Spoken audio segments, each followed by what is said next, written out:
Асканур каналына қош келдіңіздер.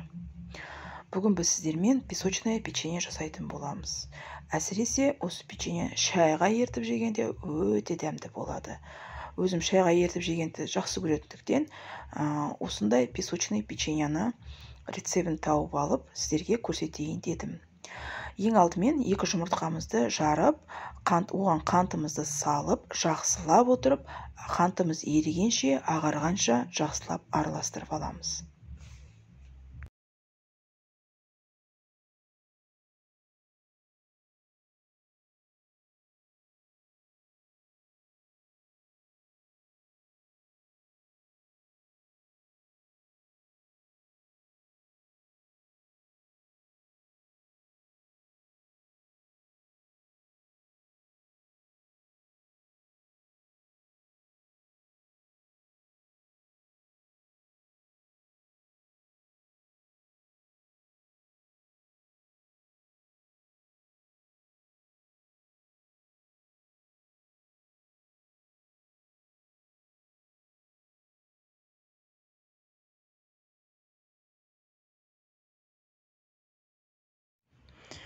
Міне, қантымыз ерігеннен кейін, жақсылап ағарғаннан кейін, оған сұйық майымызды, яғни шикілөк майымызды құйып, енді бұны да жақсылап араластырып аламыз.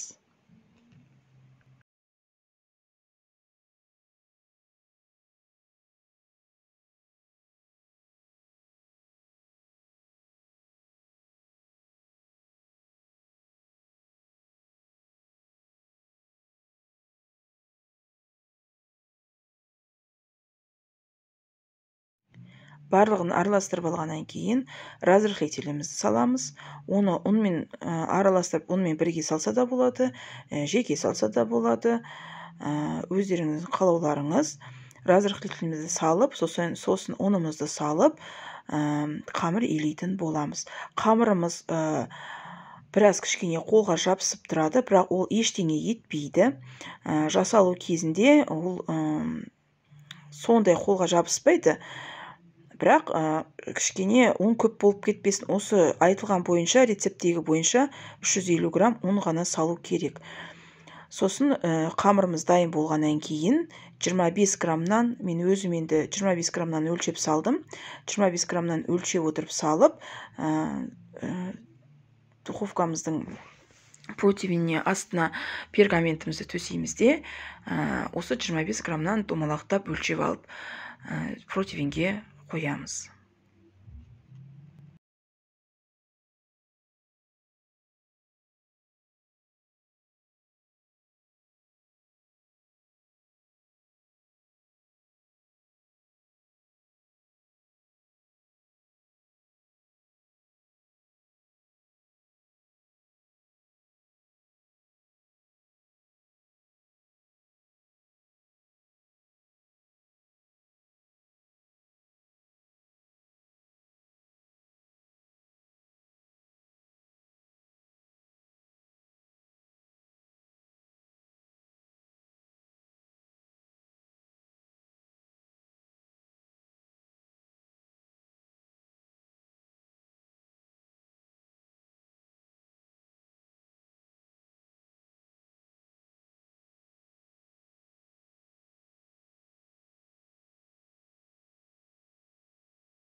Міне, 25 граммнан өлшеп салып қойдым.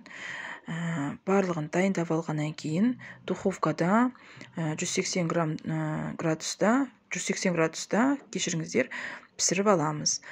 Печеньеміз дайын болды. Өте дәмді, жасап көрсеңіздер болады. Ас болсын.